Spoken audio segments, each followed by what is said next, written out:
Parte de una letra tuya, Dale. de una canción. Me gustaría que la leas. Ok. Algo se está gestando, lo siento al respirar, es como un viento nuevo que nos reunirá, sin personalidades, sin armas ni color. Es como un sentimiento, es como un nuevo sol. Es de la canción Sudamérica. Canción Sudamérica, tiene varios años la canción, pero tiene mucho de actual. Creo que sí.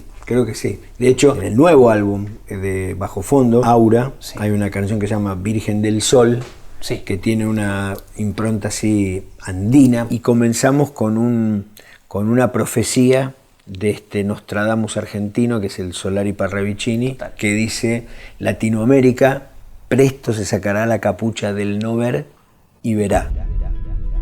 Dentro de la vasta carrera que tiene como productor Gustavo Santaolalla, hay un proyecto que lo distingue particularmente: De Ushuaia a La Quiaca, junto al cantautor León Gieco. Un registro que une las dos puntas de Argentina con grabaciones memorables interpretadas junto a músicos autóctonos de los distintos lugares que recorrieron León y Gustavo. Estos son los 1001 mundos de Gustavo Santaolalla. Capítulo 5, El tiempo. El tiempo pone las cosas siempre en algún lugar. Exacto. Conforme va pasando. Exactamente. En tu caso, si tengo que hacer una lectura, si me pondría a hacer una lectura de tus trabajos, lo entiendo como, bueno, tus discos, como un camino, como un recorrido, y desde mi punto de vista, no necesariamente en un sentido cronológico. Sí. Escucho, no sé, hay canciones de Bajo Fondo donde se amplía ese arcoíris, y entre un tema y otro hay 38 años y queda, se mantiene igual. Claro. En tus shows puedes hacer De Ushuaia a La Quiaca con el Ron Rocco y pegado haces el Last of Us, sí, pasa lo mismo. Uh-huh.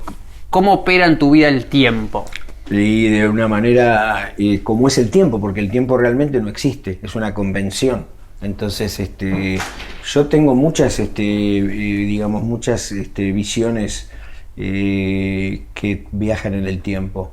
Entonces, es algo que me cuesta explicarlo, porque es como casi tratar de explicar un sueño, ¿viste? Pero yo me veo en momentos de mi futuro y momentos de mi pasado. Primero, creo que la obra artística buena es atemporal, es realmente atemporal. Y eso también es una manera, una buena vara para medir la obra de un artista, su atemporalidad. Hay una pregunta que yo siempre hago, me estoy dando cuenta que no la hice con vos, pero la recuerdo por esto que decís. Siempre que tengo un músico le pregunto ¿qué es una buena canción? Y muchos, David Lebón por ejemplo me ha dicho, Kevin Johansen y un montón más, que ahora no recuerdo. Una canción que resiste el paso del tiempo es una buena canción. Eso es indudablemente una gran manera de evaluar una canción. Y lo mismo la obra de un artista, porque una canción, bueno, es una canción, está bien, pero bueno, el tema es cuando, bueno, son una canción o cuando hay una obra que es atemporal, ¿viste? Claro. Antes nombrabas a León, sí, a León Gieco. De Ushuaia a La Quiaca es una experiencia increíble. Alucinante, como muchas cosas que siento que he hecho, ¿viste?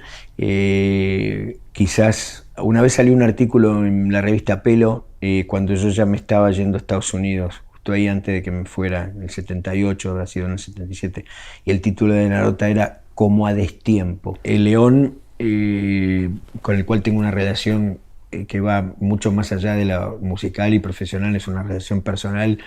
Es un hermano del alma, de verdad, de verdad. Ninguno de los dos tuvo hermanos. Él le tuvo una hermana, pero no tuvo hermano varón, y yo no tuve hermanos. Y realmente nos sentimos los dos como hermanos. Creo que si le preguntás a él te va a decir lo mismo. Y él fue durante mucho tiempo el único artista que yo producía, aparte de mis cosas, ¿viste? Porque claro, León yo lo conocí como alumno mío de guitarra. Vos decís, ¿qué podés enseñar vos si no sabés lidiar con música? Bueno, pero yo, lo que vos podés enseñar es lo que sabés. Sí, y yo sabía escribir canciones, es eso, y los que venían a estudiar conmigo eran chicos que seguían Arcoíris y que no querían ir al colegio musical, ¿no? Claro.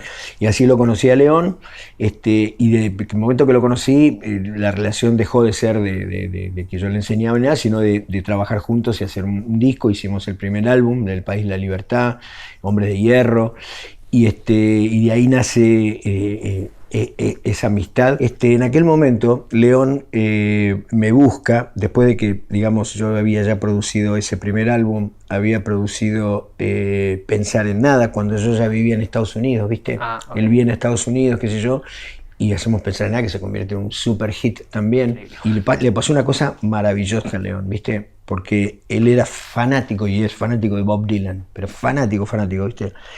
Viaja a Estados Unidos, lo ve a Bob Dylan tocar en vivo, con la armónica, todo, vuelve a Argentina y compone Cachito el campeón de Corrientes, compone el primer chamamé.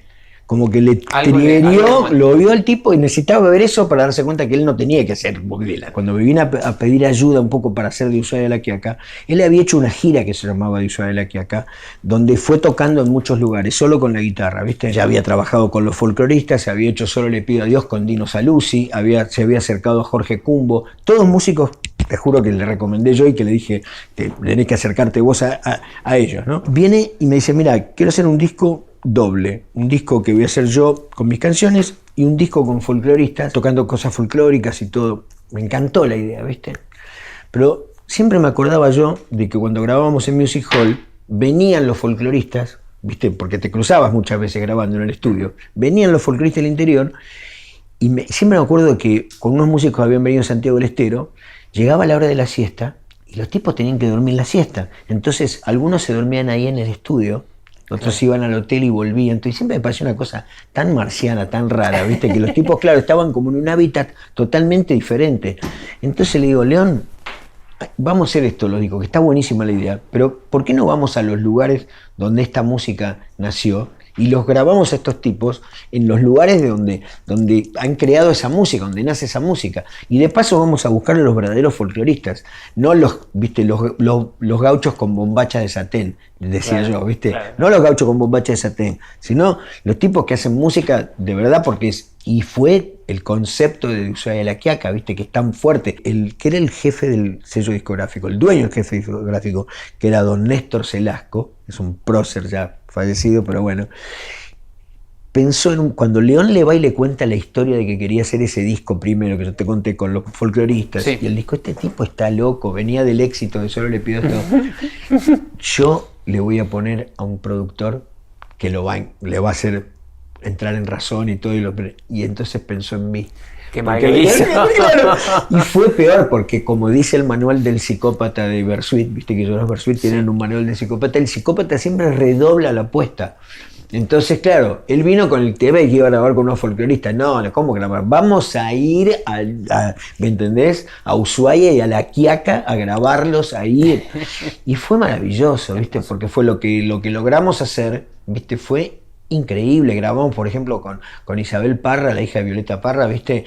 El tema, ¿viste? En la frontera, que decía, por un puñado de tierra no quiero guerra, sobre el canal de Beagle. En el momento aquel del conflicto y todo, hicimos cosas pero maravillosas, ¿viste? Con la banda de Monteros, con los veteranos de Tilcara, o sea, con realmente cosas increíbles. Pero claro, llegó un momento que los tipos dijeron, basta. No va más, no hay un peso más, pero se volvieron locos. ¿Viste? Nosotros trajimos este tipo para que haga, ¿me entendés? Para que haga un disco, ¿viste? Normal, claro, todo, claro. Y se fue, bueno. Pero después de eso, ¿cuántos programas se han hecho de Ushuaia a La Quiaca con las cosas y todo, ¿viste?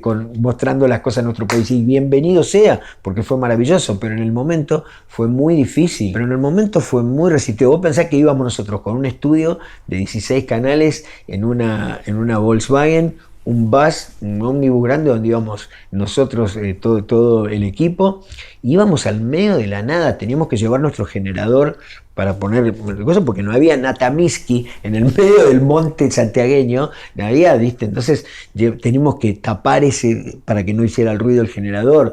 Y era una cosa, pero directamente, claro, Werner Herzogiana. Escuchás aparte de las canciones y es como, yo siento que esto está pasando en tiempo real en aquel lugar, ¿entendés? Como que es como si fuese un micrófono de lo que está ocurriendo. Como una foto, película medio Polaroid, medio 8 milímetros, ¿viste? Total. Y nada, y nos marcó a todos muchísimo, ¿viste? Para mí también fue una cosa en lo personal increíble porque ahí conocí a mi mujer, ¿viste? Mi compañera de 35 años, la conocí en ese viaje, ¿viste? Hermoso. Divino, y a todos nos marcó ese viaje, ¿viste? Todos, vos te podés encontrar con cualquiera de las personas que participó de ese viaje y te puedo asegurar que te van a decir algo. O sea, podés hablar con Gauri, podés hablar con Héctor Starr, Puedes hablar con Dani García, el hermano de Charlie, que se encargaba de toda la parte de video, ¿viste? Todos ven un antes y un después. Sí, todos.